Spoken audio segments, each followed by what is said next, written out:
All right, everybody. Today, what we're about to do is talk about when to think so you don't stink. That was her line. I loved it. This is Alison. She's my pal. She's a phenomenal coach out here in Simi Valley. That's where we're at, just the LA area. And she's actually about to go peg it in the professional or the PGA Championship. Correction. And well, it's because she plays in so many championships, I get confused. But she is a master professional. Also, she's also a doctor, right? So that's like awesome. So that's what we're talking about, the mental part of the game right now. So I know you guys have seen me on Zach's channel. If you play golf with me, you know that this weapon here is friend or foe. Today, so far, it has been foe. And so we're going to talk about how to go through a pre-shot routine so we can execute this well and hit some awesome drives down the pipe, right?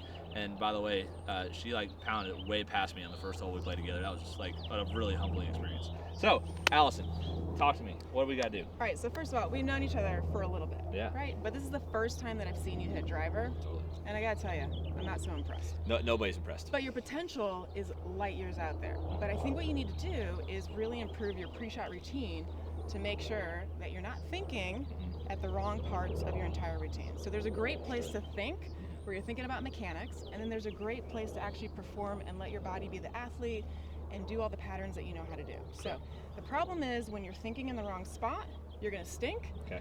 So we're gonna get rid of this. So in our pre-shot routine, I've broken up the tee box here, where we've got this area back here where you're allowed to think all you want. Any mechanics. I've seen you hit a little heel high spinner. Oh yeah. How you want to improve your mechanics, all of that stuff's back here. But targets, yardage, obstacles, wind pattern, things that you want to do, that's all going to happen back here. Got it. Before you cross over that line and you walk into performing, hitting the shot, you have to have some sort of trigger to go from more left brain thinking to right brain thinking. Great. Okay, so you can use breath, you can use visualization, you can use a snap, you can use any sort of like club tapping. I see you tapping on the ground. Yep, that's me. Something that will trigger you from left brain and move you into right brain. Okay. So when we use the right brain, which is more creative, more visual, that's going to allow us to perform a lot better. When we're using our left brain, that's going to be very analytical and logical to help us plan the shot. Come on back here to our think zone. Let's do it. Go ahead and make a practice swing, anything that's going to help you deliver this club as productive as possible. So we know that we've hit some high heel spins, anything you might want to change with posture, sequence, you name it, this is the place to do it. So typically for me, I usually tend to rush it. That's where I get that heel cutter. Okay. Right. So for me, it's always felt like the longer it takes for me to get to the top, the better I feel. And I actually played with other people. They kind of talk about when I'll have like a little, almost a pause. It was like kind of like, not like Hideki, but noticeable, kind of like drop, sag, and then go. Perfect. And when it goes haywire, I get a little nervous or on camera or something like that, it tends to get quick and I skip that step. Right. So for me, it's always kind of feeling like it takes a little longer, then let my hands kind of release the club on the 3 swing. Perfect. Usually been the thought when I play well. Here's the place to have that thought. Right. So this is your reminder, this is your cue, have that little bit of pause, take a longer backswing. Okay. Then, once you've queued up that body for it, so your brain has retrieved back into all of its amazing memories, it's pulled out how to hit this driver. Right. Now we're gonna flip around. Back here, in order to transition that walk into the ball, we need to have something to trigger us into visualization. So whether you take a deep breath and kind of imagine all of this goodness coming inside, breathing it out, whether you see your ball kind of like Trapman, some sort of shot tracer, there you go, coming off of the tee. What color do you see it? What shape do you see it? Once you see that golf ball land, now that is your time to walk into the shot. But I want you to time it kind of with your Matt Walters saunter. So like saunter in, if timing is your issue and you need to slow it up to the top, saunter on into that ball so that you're ready. But the moment you cross over this line, no more thinking. Otherwise, you're gonna stink. Yep, I can attest to that. All right. So the interesting thing is it sounds a lot like focus band type stuff that I've done in the past. Right. And when I've done the focus band stuff, for me, it was always a game of putting my mind ahead of my eyes, kind of, right? So like if I was, when I'm standing here looking to the target, I see the ball and then I'm looking and I'm let's say right now I'm gonna pick that tree as past the bunker in this case, 'cause that seems about where I should carry driver in this hole. So for me, it'd be like as I'm walking in, I'm focusing on where I want that ball to go. I see I typically see the shot shape in my head. The color thing was kind of interesting because it's usually been red. I don't know what that means, but it's usually been a red tracer in my mind. And then, as I'm walking into the shot, right before I get clubbed to ball, I start to take my awareness from target back to the golf ball, and then my eyes meet it, right? And I do that a lot with putting too. That's kind of how I see my putt is I'll bring the ball out of the hole, back to the ball, putter starts and goes. And then right before I pull the trigger on tee shot, approach shot, brain goes back to target, seeing that, and that's all I'm thinking about is target, shot tracer, ripping it. Does that sound about right? Sounds about right. We're going to change a word, and when you say it, that's all I'm thinking about. Okay. How about just doing? Love it. Just being. And so the concept of quiet eye is when our eyes are moving within our sockets less than 3 degrees of deviation. Right. So if you're fixated on that target and you're walking in to that shot with your eyes really fixated, you're going to have what's called a quiet eye. A very zen kind of moment, a very mindless type moment. Not mindful, but mindless type moment.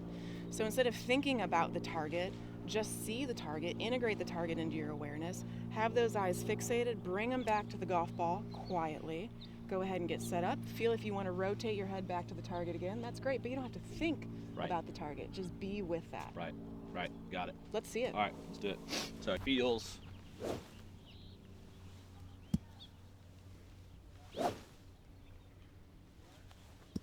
For me, that's always a good breath.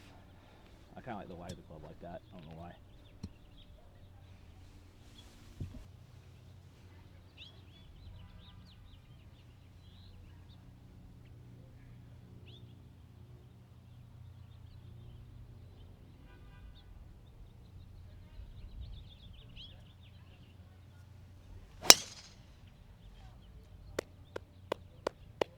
That was a great rip, Matt. Coach, Zach's just got in danger. That was a great rip. Now, so there's a lot to be said, right, Alison, about the performance factor and getting in the way of being able to perform. Right. And in the sense of the mechanics, the minutia of all the worrying about elbows and the shoulders and target lines and yada yada yada. And you may not execute a routine hopefully, right? But then you start to build bad habits. Right. So talk to us about in the sense of, I love the think here so you don't stink there. Right. I'm 100% running that back to Tennessee as fast as I can. Let's get on the next jumbo jet out of here. But talk to us about how can we create habits like this? Obviously doing it while we play is critical. What can I do on the range while I'm limited in time for practice? How can I work on that? Awesome question. So, and this comes up a lot. Like a lot of students always ask me, how am I going to create good habits? How do you create any habits? How do you know how to brush your teeth in the morning? Right. How do you know how to brush your teeth at night? How do you know how to shower at this time? How do you know when you get in the car to put the seatbelt on? You do it a whole bunch of times. And so if you never practice your pre-shot routine until you get to the golf course, it's not going to help you. Right. So getting out onto the driving range and walking through with the same intensity that you just showcased here on our 15th hole, doing that on the driving range over and over and over is going to allow you that opportunity to create that habit. Right. So habits need to have associations. Habits also need to be run repetitiously. And I'll tell you a story. So a couple of years ago, I was filming a bit with Susie Whaley on Golf Channel. Nice. And so I was at KPMG Championship, and my call time was 6 a.m. And I get there super early, no swings under my belt, and Golf Channel throws this ball into the rough and says, talk about how to hit a hybrid from the rough at this tournament. 0 swings. Now this is a big deal if you're not warmed up. And so as I'm talking to Susie about the mechanical, the technical stuff, using my left brain to teach and coach, we get through that, and then she says, go ahead and hit it. So puts it down into the grass. So in order for me to perform, I immediately went into my habit of my pre-shot routine. So I got real quiet, no talking, stepped back, went through my routine, which allowed my anxiety to decrease, eliminate what other factors I was kind of bringing into my awareness, and hit the shot. And then on live TV Golf Channel, nailed it. So It was great. What is great when you make these habits, it can allow you a place to feel safe and calm when the pressure is rising.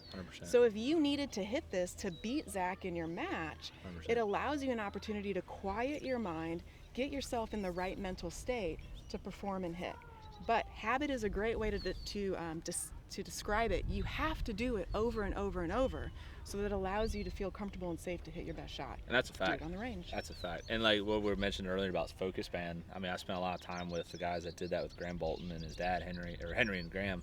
And it was funny because the first time I put focus band on, I couldn't get that thing to go into right brain if my life depended on it. Right. Like, I was mad. Like, spent an hour and a half, had a headache at the end, and Virgil at the time I was coaching with was like, you just gave your brain like an hour and a half like cardio workout. Right. And I was like, whoa, yeah, it stunk, right? But the thing that I'm going to tell you guys listening and watching, right, is like what you just saw there is I have practiced that a lot in the past, and I've definitely not done a good job of that here in the last year or two because I haven't played in a lot of tournaments lately. And so that's where that kind of goes haywire for me, right? So back to that, going back to practicing those important values and when to think, when to play, when to do, right? And so I think that's for you guys out there, it's going to take some reps to kind of fill it in. Now, talk to me about this one real quick, and then we'll kind of wrap this thing up in a nutshell. So, the first thing I'm going to get asked, and probably down in the comment section below, is go ahead and throw your questions down here for us, is, what if my mechanics suck? Right? I mean, obviously we all have decent mechanics, and executing a routine like that only goes so far, right? So where is the all right, my mechanics are only good enough to maybe hit a 30-yard slice, but how do I manage that and execute a routine like that and still play it?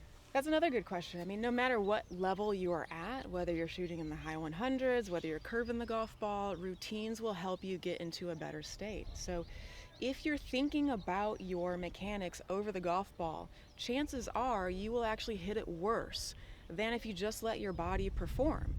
The driving range is a great place to start to nail in repetitiously what the mechanics are. So after you take your lesson or you're working on a particular piece on your swing, go ahead and do a lot of block practicing. That means practice over and over and over what that mechanic is. But then you have to get to a level of trust where you're going to trust your body is going to perform what you've been practicing. Right.